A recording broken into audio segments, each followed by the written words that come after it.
Election commission പ്രഖ്യാപിച്ചു കഴിഞ്ഞു. April 9 തീയതിയാണ് നമ്മുടെ കേരളത്തിലെ തെരഞ്ഞെടുപ്പ്. അപ്പൊ ഈ തെരഞ്ഞെടുപ്പ് ഒരു നിർണായകമായ ഒരു തെരഞ്ഞെടുപ്പാണ് സംസ്ഥാനത്ത്. കേരള സംസ്ഥാനത്ത് ഇത്തവണ ഒരു 3 പ്രധാന കക്ഷികളാണ്, അവരുടെ ഒരു ഘടകകക്ഷികളും ഒപ്പമുണ്ട്. അവരുടെ ഒപ്പമാണ് ഇത്തവണ മത്സരം. ഒരു 3 മാസം മുമ്പാണ് ഈ തദ്ദേശ തെരഞ്ഞെടുപ്പ് കഴിഞ്ഞത്. അപ്പൊ അതില് 4 പ്രധാന കക്ഷികളാണ് മത്സരിച്ചത്. പിന്നെ കുറെ ചെറിയ കക്ഷികളും ഉണ്ടായിരുന്നു. അതിൽ LDF അവരുടെ സഖ്യം, UDFന്റെ സഖ്യം, പിന്നെ NDAയുടെ സഖ്യം, പിന്നെ 2020 ഇവരൊക്കെയാണ് തദ്ദേശ തെരഞ്ഞെടുപ്പിൽ ഒരു 3 മാസം മുമ്പ് മത്സരിച്ചത്.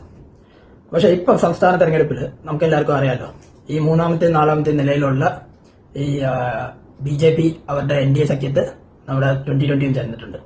അപ്പൊ ഇത്തവണ 3 പ്രധാന പാർട്ടികളും അവരുടെ ഘടകകക്ഷികളുമാണ് ഇത്തവണ മത്സരിക്കുന്നത്. പിന്നെ കുറെ ചെറിയ കക്ഷികളും ഉണ്ട്. അപ്പൊ തദ്ദേശ തെരഞ്ഞെടുപ്പിൽ എന്താ സംഭവിച്ചത് നമുക്ക് എല്ലാവർക്കും അറിയാലോ. LDFന് നല്ല തിരിച്ചടിയാണ് കിട്ടിയത്. മലപ്പുറത്ത് നല്ല തിരിച്ചടിയായിരുന്നു. തിരുവനന്തപുരം BJP പിടിച്ചെടുത്തു. അപ്പൊ ഇത്തവണ ഈ സംസ്ഥാന തെരഞ്ഞെടുപ്പിലും അതേ തിരിച്ചടി തന്നെ LDFന് തരണം. കഴിഞ്ഞ 10 കൊല്ലമായിട്ട് LDF ഭരിച്ചിട്ടുണ്ട്. ആ ഭരിച്ചതിൽ എന്തൊക്കെ ചെയ്തതെന്ന് നമുക്കറിയാം, എല്ലാവരും കണ്ടതാണ്. മതി, 10 കൊല്ലം ഭരിച്ചല്ലോ. ഇനിയിപ്പോ 10 കൊല്ലത്തിൽ നിങ്ങൾക്ക് ചെയ്യാൻ കഴിയാത്തത് ഇനി ഒരു 5 കൊല്ലത്തിൽ നിങ്ങൾ ഏതായാലും ചെയ്യാൻ പോകുന്നില്ല. അതുകൊണ്ട് LDF ഇനി അടുത്ത ഒരു കാരണവശാലും അടുത്ത 20 കൊല്ലത്തിന് ഭരണത്തിന് വരാതിരിക്കാൻ ഉള്ള നിർണായകമായ ഒരു തെരഞ്ഞെടുപ്പാണ് ഇത്തവണ. അപ്പൊ 2026 ഈ സംസ്ഥാന തെരഞ്ഞെടുപ്പിൽ BJP പിന്നെ അവരുടെ NDA സഖ്യം, BJP മാത്രമല്ല NDA സഖ്യം എന്നേ പറയത്തില്ല. ബിക്കോസ് NDA സഖ്യത്തിൽ ഇപ്പം 2020 ഉണ്ട്, പിന്നെ BJP ഉണ്ട്, പിന്നെ BDGS മറ്റു ചില പാർട്ടികളും ഉണ്ട്. അപ്പൊ ഈ NDA സഖ്യത്തിന്റെ റോൾ എന്താണ്? കേന്ദ്രത്തിലുള്ള പോലെ അല്ല BJPയുടെ റോൾ ഇവിടെ കേരളത്തിലുള്ളത്.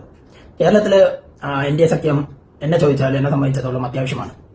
നമ്മൾ കഴിഞ്ഞ ഒരു 75 കൊല്ലമായിട്ട് സ്വാതന്ത്ര്യം കിട്ടിയ സമയത്ത് തന്നെ നമ്മൾ 2 പ്രധാന കക്ഷികളാണ്, അവരുടെ സഖ്യങ്ങളാണ് കേരളത്തിനെ ഭരിച്ചുകൊണ്ടിരിക്കുന്നത്. ഒന്ന് LDFും മറ്റൊന്ന് UDFും.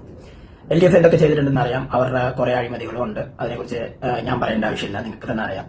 UDF ഭരിച്ച കാലത്തിലും ഒരുപാട് അഴിമതികൾ ഉണ്ടായിരുന്നു. LDFന് തുല്യമായ ഒരുപാട് അഴിമതികൾ ഉണ്ടായിരുന്നു. പക്ഷെ ഇത്തവണ ഈ തെരഞ്ഞെടുപ്പിൽ നമ്മുടെ മെയിൻ ഫോക്കസ് LDFനെ ഭരണത്തിൽ നിന്ന് പുറത്താക്കുന്നതാണ്.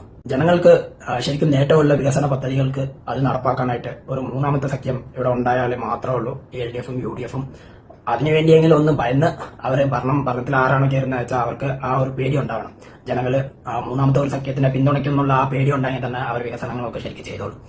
അപ്പൊ അങ്ങനെ ഒരു 3ാമത്തെ സഖ്യത്തിനെ ഉണ്ടാക്കി എടുക്കാൻ, ശക്തമായിട്ട് അവരെ അനുകൂലിക്കാനുള്ള ഒരു നിർണായകമായ ഒരു തെരഞ്ഞെടുപ്പാണ് ഈ 2026 സംസ്ഥാന തെരഞ്ഞെടുപ്പ്. അതുകൊണ്ട് കേരളത്തിലുള്ള എല്ലാ ജനങ്ങളും ഒന്ന് ആലോചിച്ച് ചിന്തിച്ച് NDA സഖ്യത്തിനായിട്ട് നോക്കുക. BJP ആയിട്ടോ 2020 ആയിട്ട് മാത്രം നോക്കാതെ ഒരു 3ാമത്തെ ഒരു LDFനും UDFനും ഒന്ന് ചലഞ്ച് ചെയ്യാനായിട്ട് ഉള്ള ഒരു ശക്തമായ ഒരു 3ാമത്തെ മുന്നണിയായിട്ടാണ് NDA സഖ്യത്തിനെ കാണേണ്ടത്. അപ്പോൾ അതിനെ പിന്തുണച്ച് അവർക്കും ഒരു ചാൻസ് കൊടുക്കുക.